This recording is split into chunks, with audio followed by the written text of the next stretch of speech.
Every morning, Oliver Stanton walked into the office building at precisely 8:05 a.m., his gray wool coat draped over his shoulders like armor. The coat had seen better days, its edges frayed, the fabric thin around the elbows, but it clung to him as though it were as determined as he was to endure. Beneath the coat, Oliver's attire was modest. Scuffed leather shoes, navy trousers slightly too loose at the waist, and a pale blue shirt that had lost the crispness of its early days.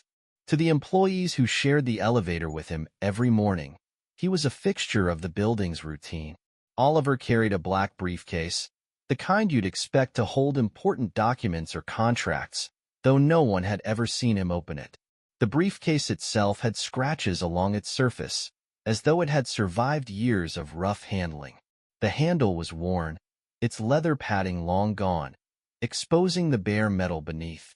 Oliver gripped it tightly, his knuckles pale as he walked through the gleaming glass doors and into the heart of his destination, an unassuming cubicle on the third floor.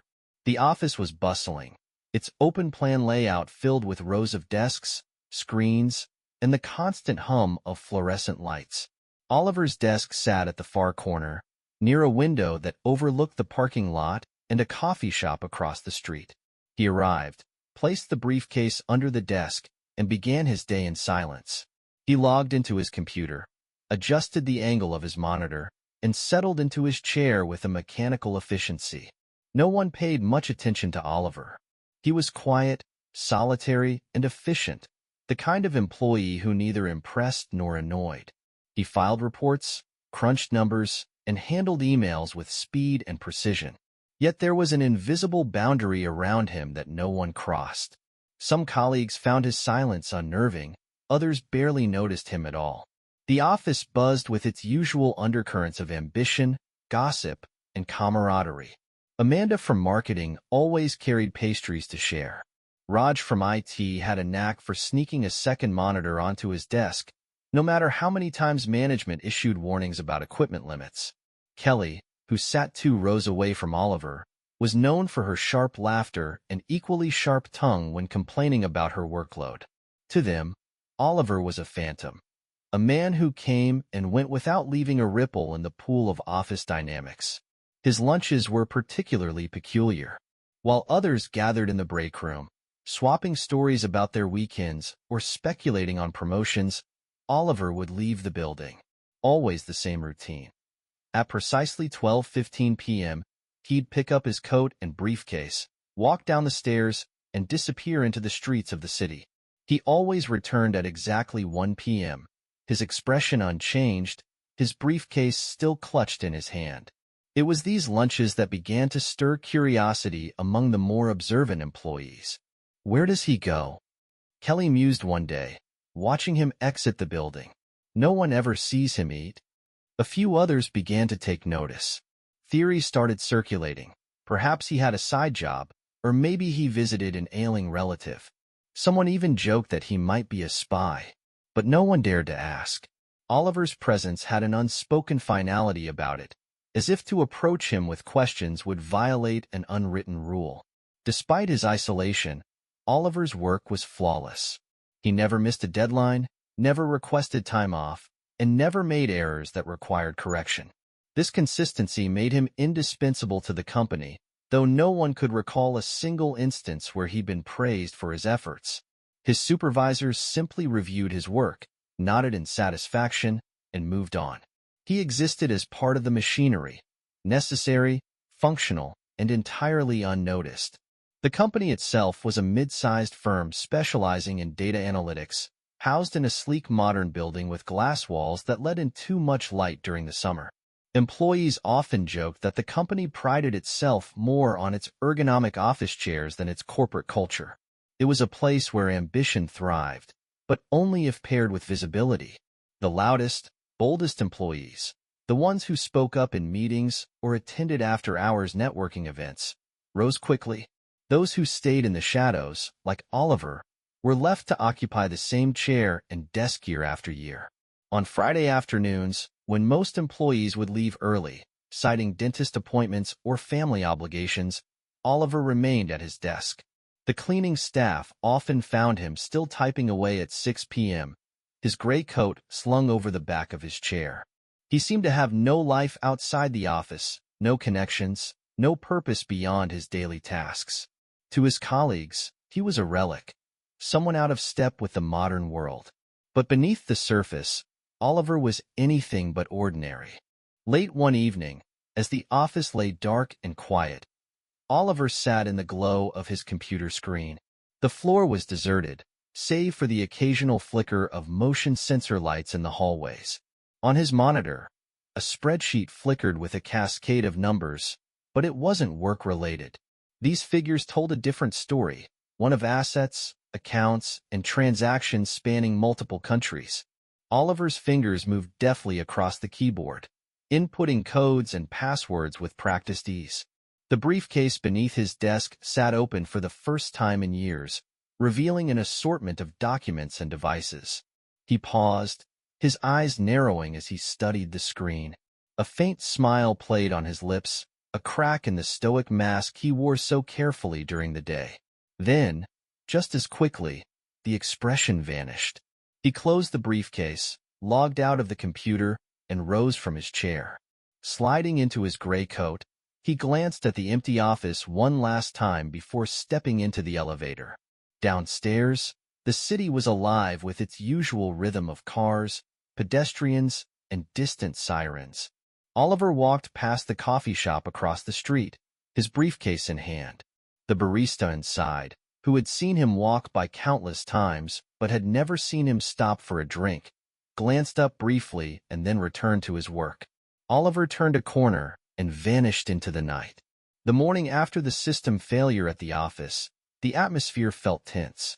IT technicians worked overtime, their strained faces reflecting in the blue light of multiple screens. A temporary email freeze was put in place, and employees were warned not to open any suspicious files. Speculation rippled through the office. Was it a cyber attack? Industrial espionage? No one seemed to have any answers, and the company's leadership remained eerily silent. Oliver remained at his desk, unaffected by the frenzy around him. He completed his tasks with the same quiet efficiency as always, occasionally glancing at his screen as though nothing unusual had occurred. His colleagues barely noticed him in their panic. He was as invisible as ever, just another face in the sea of cubicles. But outside the office, his carefully constructed anonymity had begun to unravel. The man in the hoodie who had been watching the office wasn't an ordinary passerby. His name was Victor Kane, a private investigator with a reputation for uncovering secrets that no one wanted found. Hired by the hedge fund that had lost $10 million, Victor's assignment was simple: find out who was responsible. Victor had started with the basics: hacking logs, timestamps, and employee rosters from the hedge fund's digital records. The data had revealed a curious anomaly: a recurring link to an unregistered account with access patterns that matched a data analytics firm across town. Oliver's company. At first, Victor had dismissed it as coincidence. But as he dug deeper, tracing employee access logs and cross-referencing them with external activities, one name surfaced repeatedly: Oliver Stanton. It didn't make sense. Oliver wasn't an IT specialist or even someone with a high-level position. He was just another desk jockey, a cog in the corporate machine. But Victor's instincts told him that Oliver wasn't what he seemed. Now, Victor was watching. Every move Oliver made, every step he took, was logged in Victor's meticulous notebook.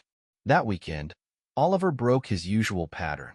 Instead of spending his Saturday in his modest one-bedroom apartment on the outskirts of the city, he took a train to a small town an hour away. He wore the same gray coat and carried the same black briefcase, but his demeanor was different, more alert, more purposeful. He arrived at a quiet park on the edge of town and sat on a bench near a weathered fountain. The park was empty, save for a few joggers and a woman walking her dog.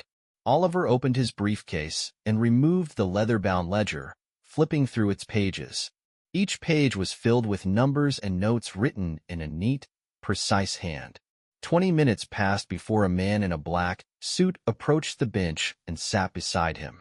Without speaking, Oliver handed over the ledger. The man thumbed through it briefly, then slipped it into his own bag.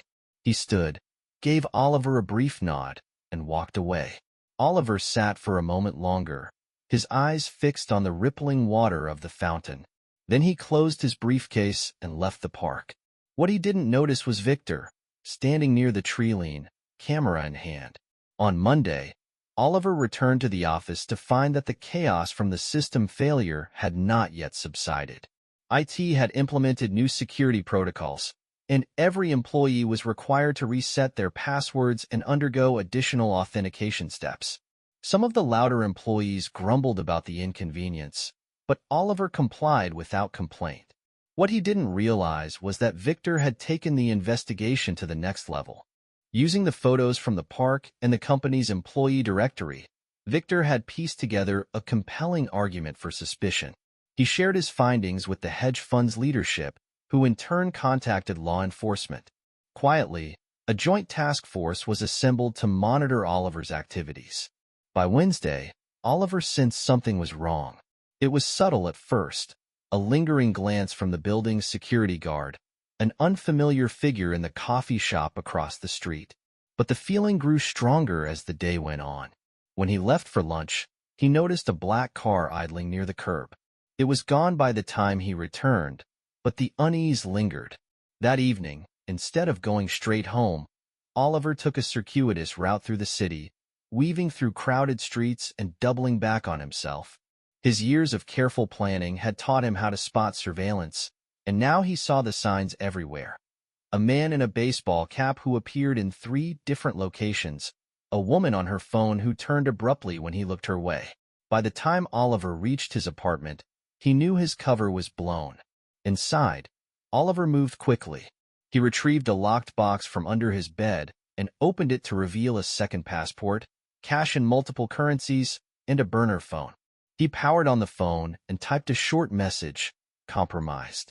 Initiating exit protocol. The reply came almost instantly, confirmed. Safehouse A. Oliver packed a small bag, including his ledger and the flash drives from his briefcase.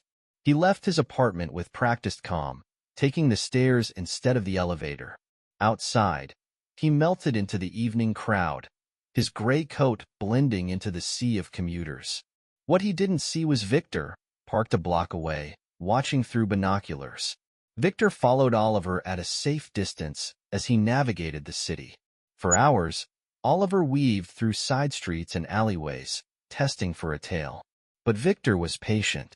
He kept his distance, knowing that Oliver's paranoia would eventually lead him to make a move. Finally, Oliver entered a nondescript building with boarded-up windows and a faded, "For lease" sign. Victor waited several minutes before approaching. From a vantage point across the street, he watched as Oliver climbed the stairs to the second floor. The building was quiet, its dim interior giving away no clues. Victor hesitated. Entering without backup was risky, but if Oliver escaped, the trail might go cold. He reached for his phone to call his client, but before he could dial, the building's front door opened, and 2 men in dark suits emerged. They were carrying a duffel bag, their movements deliberate. Victor ducked behind a parked car as the men loaded the bag into an SUV and drove away. He looked back at the building, torn between following the vehicle or pursuing Oliver. After a moment's hesitation, he chose the building. Quietly, Victor slipped inside. Upstairs, Oliver sat in a small, sparsely furnished room, his briefcase open on the table before him. He worked quickly, transferring data from one flash drive to another and checking the time every few minutes. His calm exterior belied the storm brewing in his mind. He didn't know how much time he had left.